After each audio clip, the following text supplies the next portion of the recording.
Giorgio Armani is a fragrance company or house, however you want to look at it, that makes some pretty decent fragrances.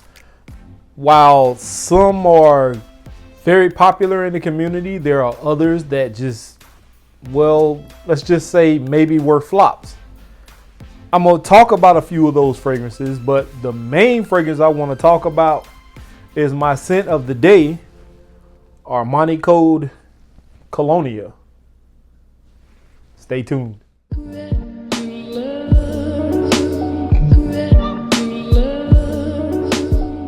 Welcome back. So, for those of you who are new to this channel, my name is Keith. This is The Fragrant Life, and here we talk about all things fragrance related. Does not matter whether it's an independent house, whether it's niche, designer, clones, it doesn't matter. We talk about it all. And if you like this type of content, then definitely make sure you hit the subscribe button, ring the bell icon for notifications, like the videos, thumbs up, share these videos, and be active in the comment section. The house of Giorgio Armani. I honestly was never a fan of Giorgio Armani fragrances. For one, at that particular point in my life, I wasn't really into fragrances like that. Plus, some of these fragrances were a little bit on the high side, and I wasn't willing to spend that kind of money for these fragrances.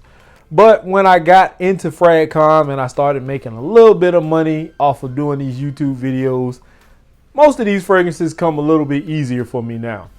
So the first fragrance actually I got, it came from an ex-girlfriend of mine, and this is not this is the same bottle. This one young lady I was dating, I helped her move some furniture out of storage in Atlanta, Georgia, and we stopped at a mall that was in, where was that mall? It was in the Stone Mountain area, some kind of mall, but I forgot the name of it. But we were walking through that night, just trying to find something to do after working a hard day in storage all day. And we went to this one little cologne shop that was on the far end of the mall. And we looked at all types of fragrances. I got my nose on some Creeds for the first time. I saw a bunch of other stuff that I was interested in. But the one fragrance that he sprayed for us that she actually liked and I liked also, and she purchased for me, was Armani Code Profumo.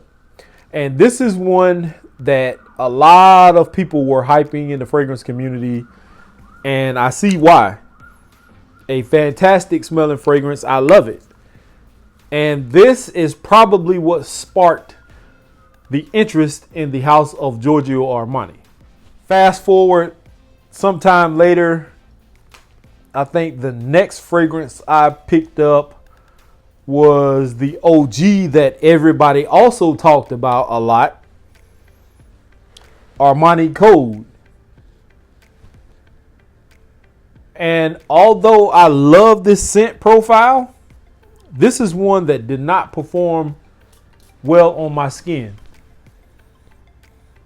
And I also see why a lot of people gravitate towards this fragrance. It's very nice. I like it.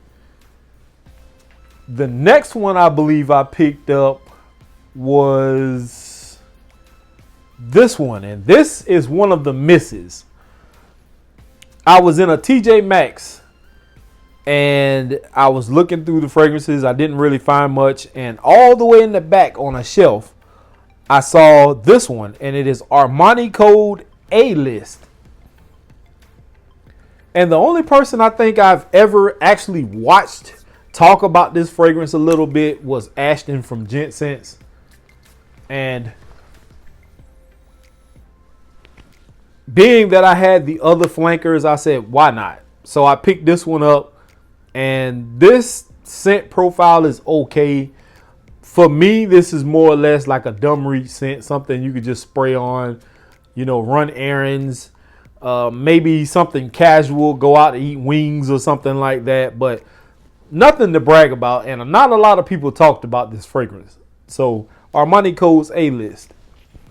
I don't know which one came first, the chicken or the egg. No, I'm just kidding. But I don't remember which one of these I got first, but I'm going to say Armani Code Absolute was the next purchase, which is this one. And I like this. This is nice. This is more along the lines of a fragrance I am used to. This is on the sweeter side, unlike some of those other ones. Although Profumo is a darker kind of sweet, this one is more of a fresher kind of sweet.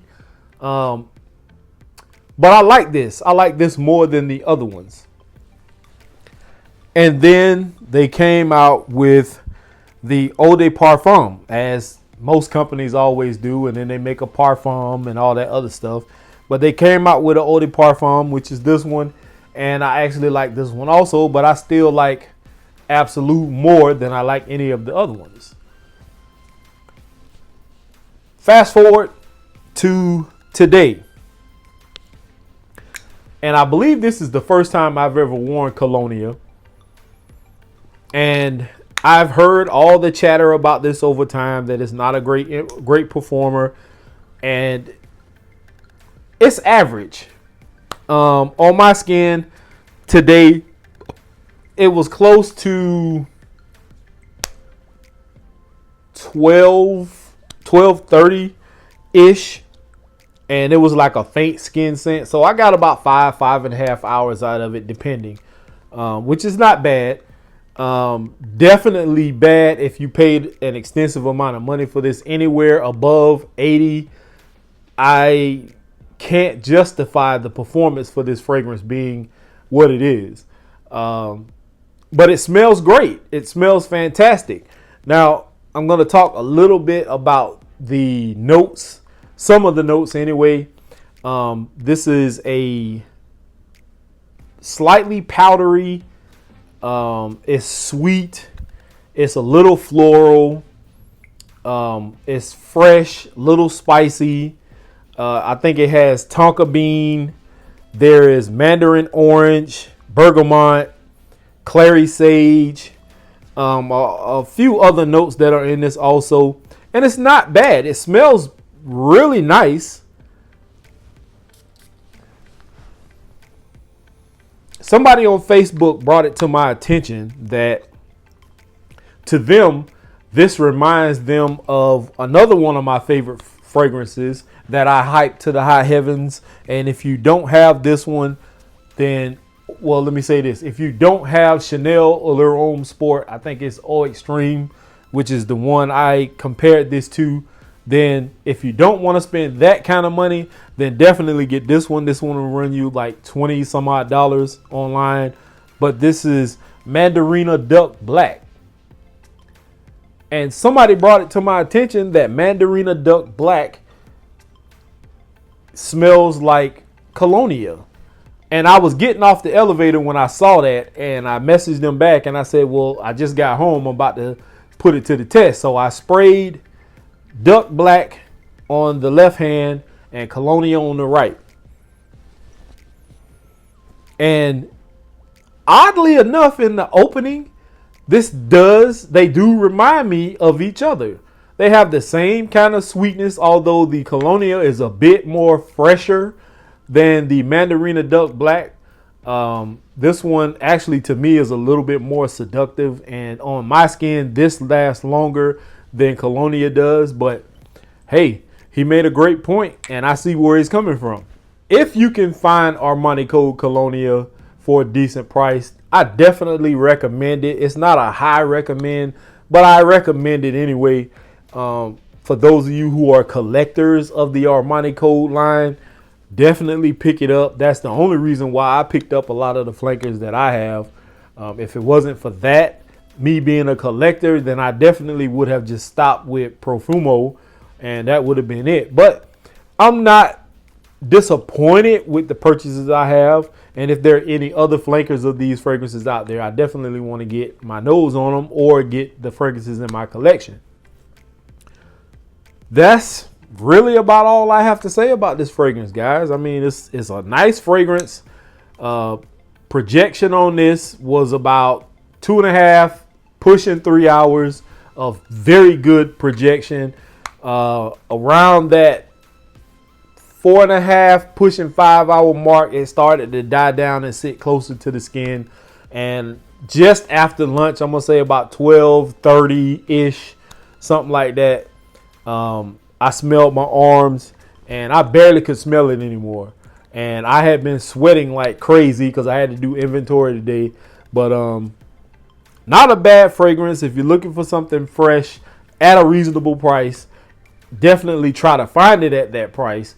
But I wouldn't recommend paying 80, 90, 70, much less 60, 65. I mean, if you can find this, maybe even in the size like this, then pick it up in this size, not this size. But I like it all in all. It's not a high purchase or high recommendation, I should say. It's not a high recommendation on my list.